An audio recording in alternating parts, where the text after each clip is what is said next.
నమస్తే, welcome to Suman TV. ప్రస్తుతం మనతో పాటు ప్రముఖ వైద్యులు డాక్టర్ కిరణ్ గంగా ఉన్నారు. వారితో మాట్లాడదాం. హలో డాక్టర్ గారు. నమస్తే అమ్మా. డయాబెటీస్ ఉన్న వాళ్ళు ప్రత్యేకించి ఎగ్స్ విషయంలో కొంచెం జాగ్రత్తగా తీసుకోవాలి. కొంతమందికి బాగా అలవాటు ఉంటుందండి, డైలీ ఎగ్ తింటే మంచిదే కదా అని తీసుకుంటూ ఉంటారు.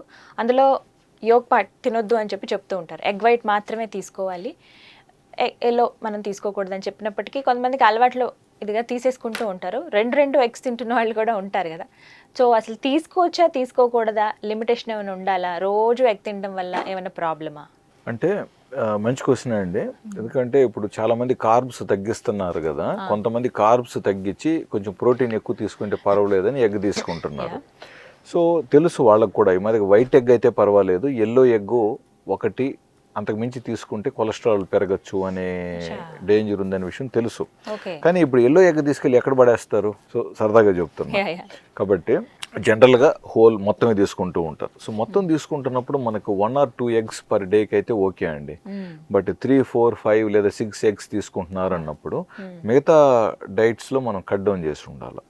ప్లస్ ఇప్పుడు యంగ్స్టర్స్ తీసుకుంటున్నారా, మిడిల్ ఏజ్డా, ఎల్డర్లీ పీపుల్ తీసుకుంటున్నారా అనేది క్వశ్చన్. ఇప్పుడు elderly people long standing diabetic అనుకోండి, ఇప్పుడు డయాబెటీస్ 20 ఏళ్ళగా ఉంది, వయసు ఒక 65 అనుకోండి, వీళ్ళకు ఎగ్స్ ఎక్కువ తీసుకుంటే అరుగుదల కష్టం. వీళ్ళకి జనరల్గా గ్యాస్ట్రిక్ పరెసిస్ అని కూడా ఉంటుంది అనమాట. సో పేగులు కదలిక కొంచెం తక్కువ ఉంటుంది. సో ఇటువంటి వాళ్ళు ప్రోటీన్ ఎక్కువ తీసుకున్నా, మాంసం ఎక్కువ తీసుకున్నా త్వరగా అరగదు. ఇవన్నీ మళ్ళీ వేరే సమస్యలకి ఇస్తాయి. కాబట్టి వీళ్ళకి ఎంతవరకైనా తేలిగ్గా అరిగే ఆహారాలే కావాలి. సో సో ఒక 70, ఇప్పుడు చాలామంది ఇప్పుడు 70-80 ఏజ్ దాటిన వాళ్ళు ఎక్కువ సంఖ్యలో ఉన్నారండి. అంటే డయాబెటీస్ 30-40 ఏళ్ళగా ఉంటూ ఆరోగ్యంగా బాగున్న వాళ్ళు 70-80 వయసు దాటిన వాళ్ళ సంఖ్య చాలా ఉంది. సో ఇప్పుడు వీళ్ళకి ఈ హై ప్రోటీన్ డైట్స్ ఇవన్నీ సెట్ కావు. సో వీళ్ళకి ఎంతైనా కూడా అనిమల్ ఫ్యాట్ కంటే కూడా, అనిమల్ ప్రోటీన్ కంటే కూడా వెజ్ ప్రోటీన్స్ బాగా సెట్ అవుతాయి. వీళ్ళు మితంగా తినాలి ఫుడ్. అండ్ రెండోది ఏంటంటే చాలా వరకు ఒక ఏజ్ తర్వాత ఇన్సులిన్ అవసరం ఉంటుంది. సో ఇన్సులిన్ అనేది ఏంటి? It's a hormone. అంటే మన బాడీలో మన కండబలం కానీ, మనకు పేగులు కానీ, ఎనీ కండ ఏదైనా బాగుండాలంటే ముఖ్యంగా 3 హార్మోన్స్ బాగుండాలి. గ్రోత్ హార్మోన్, సెక్షువల్ హార్మోన్స్, తర్వాత ఇన్సులిన్ హార్మోన్. ఇవన్నీ ఏజ్ పెరిగే కొద్దీ తగ్గిపోయేటివే. ఏది గ్రోత్ హార్మోన్ తగ్గిపోతుంది, ఈ సెక్షువల్ హార్మోన్స్ తగ్గిపోతాయి.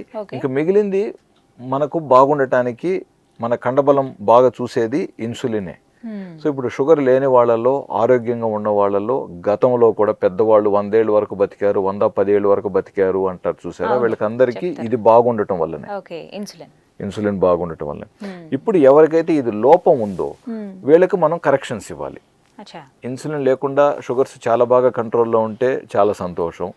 బట్ కొంచెం మందులు వాడినప్పటికీ, రకరకాల డైట్లు పాటించినప్పటికీ, లేదా గుడ్లు తీసుకున్నప్పటికీ కూడా షుగర్ కానీ 200 లోపు రావట్లేదు, మళ్ళీ 300కే వెళుతున్నప్పుడు ఇన్సులిన్ లోపం.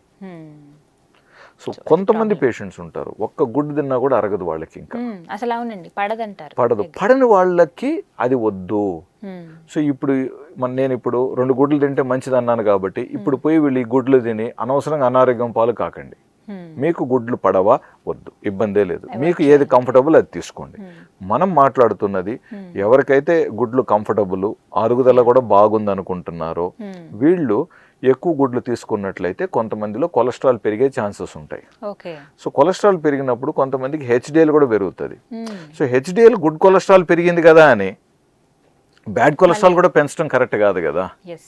సో కాబట్టి ఎంతవరకు తీసుకోవచ్చు, అంటే ఎన్ని ఎగ్స్ తీసుకోవచ్చు పర్ డే? జనరల్గా 1 or 2 ఎగ్స్ ఈజ్ గుడ్ అండి, మనం ఏం అనట్లేదు. అండ్ రెండోది కొంతమంది చెప్పచ్చు ఏమని, సార్ మనం ఇది వరకు ఎక్కువ గుడ్లు కూడా తిన్నారు కదనేసి. అప్పట్లో ఇప్పుడు న్యాచురల్గా ఒక కోడి గుడ్లు పెడితే దాని పౌషక విలువలు వేరే, ప్లస్ మీకు అది డైజెషన్ కూడా కొంచెం టైం పడుతుంది.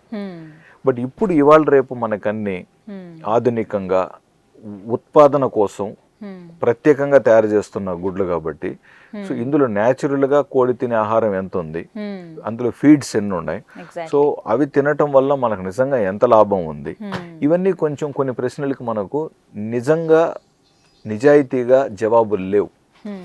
గుడ్డు తెల్లగా కనపడుతుంది, కొనుక్కుంటున్నాం, తీసుకుంటున్నాం, వేసుకుంటున్నాం. సో కాబట్టి కాబట్టి మీరు అడిగిన నాటుకోడి క్వశ్చన్కి గుడ్లు తీసుకోవచ్చా సార్? అంటే మీకు నిజాయితీగా అవి న్యాచురల్గా అందుబాటులో ఉంటే తీసుకోవచ్చు. అవి ఎవరికి విలేజెస్ దగ్గర ఊర్లలో ఉండే వాళ్ళకే అందుబాటులో అంటే ఉంటాయి. ఇప్పుడు మనకి ఆర్గానిక్ అని చెప్పి నాటుకోడి గుడ్లు అని చెప్పి రకరకాలు వస్తున్నాయండి. నిజంగా ఎంతమందికి తెలుసు అండి అక్కడ ఏం జరుగుతుందని.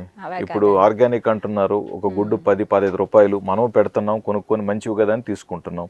బట్ బ్యాక్ ఎండ్లో తెర వెనకాల ఏం జరుగుతుంది అనేది నిజంగా ఎంతమందికి తెలుసు చెప్పండి. ఇప్పుడు మొన్న కూడా పేపర్లో చూడండి, ప్రముఖ మందుల కంపెనీ మందులే నకిలీ ఉన్నాయని పేపర్లో వచ్చింది. సో సో అంటే ఇన్ని స్క్రూటినీ అవుతున్నవే నకిలీ అవుతున్నాయని పేపర్లో వచ్చింది. సో ఇంక వీటి బ్యాక్ ఎండ్లో ఏం జరుగుతున్నాయి కదా చెప్పలేం. సో ప్రతిదీ ఈరోజు వ్యాపారం అయిపోయింది. వ్యాపార రంగంగా దాన్ని ఖచ్చితంగా అవి నాటుకోడి గుడ్లు అని మనకు తెలిస్తే తీసుకోండి, అంటే లేకపోతే దాంట్లో కూడా మళ్ళీ బ్రౌన్ ఎగ్స్ వస్తున్నాయి. ఉన్నాయి sir. So brown eggs again దాని వెనకాల ఏంటి సైన్స్ అనేది నేను అందులో స్పెషలిస్ట్ కాదు కాబట్టి నాకు ఎగ్జాక్ట్ గా బ్రౌన్ ఎలాగ వస్తుంది. సో మనం బ్రౌన్ గా కనపడితే మంచి గుడ్లు అనుకుంటాం, ఎందుకంటే అన్ని తెల్లగా ఉన్నాయి కాబట్టి ఇది బ్రౌన్ కాబట్టి బెటర్ అనుకుంటాం. బట్ నిజంగా దాని వెనకాల ఎంతవరకు బ్రౌన్ కి వెనకాల ఎంతవరకు కరెక్ట్ గా ఉంది అనేది మీరు చూసుకోండి. సో మంచి ఫార్మ్స్, నిజాయితీ గల కొన్ని ఫార్మ్స్ నిజంగా ఉన్నాయండి. సో అవి మీకు అందుబాటులో ఉన్నాయా, మీ ఉన్న ఏరియాలో ఎలాంటి గుడ్లు దొరుకుతున్నాయో కూడా చూసుకోండి. మీకు ఒకవేళ నాటుకోడి గుడ్లకు మీకు యాక్సెస్ ఉంటే డెఫినెట్గా ఒక 10 నిమిషాలు టైం వేస్ట్ అయినా పర్వాలేదు, అలాంటి మంచి గుడ్లే తీసుకోవటానికి ప్లాన్ చేయండి. సో మంచి గుడ్లు, మంచి పాలు మనకు చాలా అవసరం అండి. సో గుడ్లు హ్యాపీగా మీరు ఇష్టం ఉన్న వాళ్ళు హ్యాపీగా తీసుకోండి. But at the same time limit అనేది ఇంపార్టెంట్. అంటే చెక్ చేసుకుంటున్నప్పుడు ఎనీవే సంవత్సరానికి ఒకసారి కొలెస్ట్రాల్ చెక్ చేసుకుంటారు కాబట్టి మీ ఎగ్జిస్టింగ్ కొలెస్ట్రాల్ లెవెల్స్ ఆల్రెడీ నార్మల్లో ఉన్నాయా లేవా, ఇలాగ గుడ్లు తీసుకున్న తర్వాత ఒకవేళ ఎక్కువైనాయా, సో అవి కొంచెం మీరు దాని మీద కొంచెం దృష్టి పెట్టండి. కొలెస్ట్రాల్ లెవెల్స్ పెరగట్లేదు, మీరు హ్యాపీగానే ఉన్నారు, ప్లస్ మీ డాక్టర్ కూడా ఓకే అన్నారు అనుకుంటే 1 or 2 eggs అనేది ప్రాబ్లం కాదు. సో అంటే ఉట్టేలా ఎగ్ లాగా తింటే అది వేరు సార్. ఉడకబెట్టినవి తినడం చాలా మందికి అలవాటు ఉంటుంది. ఎగ్ పులుసు ఆ కర్రీలో మనం ఉడకబెట్టిన ఎగ్సే వేస్తాం. కొన్ని పొరుటులాగా కర్రీలాగా చేసుకునేటప్పుడు కౌంట్ ఉండదు, ఎల్లో కూడా వేస్ట్ చేసేస్తూ ఉంటారు. అంటే ఇంట్లో ఇప్పుడు ఒక 5 మందికి అనుకోండి, వాళ్ళు ఒక 5-6 గుడ్లు వేయచ్చు, లేదా 10 గుడ్లు వేయచ్చు, లేదా ఒక 4 ఉన్నారు అనుకోండి, ఒక 4-5 ఎగ్స్ వేస్తారు. సో యావరేజ్గా ఇంట్లో చేసేటప్పుడు మనిషికి 1 లేదా 1.5 లేదా 2 eggs కంటే ఎక్కువ వచ్చేలాగా చేయరు.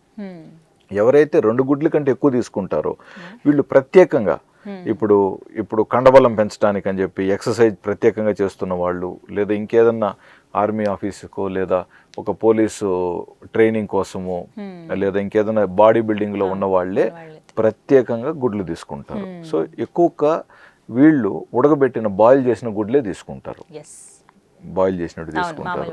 అంటే ఎవరైతే ఇలాగ ఆమ్లెట్ రూపంలో కానివ్వండి, ఎగ్ బుర్జీలాగా చేసుకుంటున్నారో ఆయిల్ ఎక్కువ వేయకండి. మినిమం లో ఆయిల్తో, అతి తక్కువ ఆయిల్తో మీరు చేసుకునేలాగా చూసుకోండి. రైట్ డాక్టర్ గారు, థ్యాంక్ యూ అండి, నమస్తే.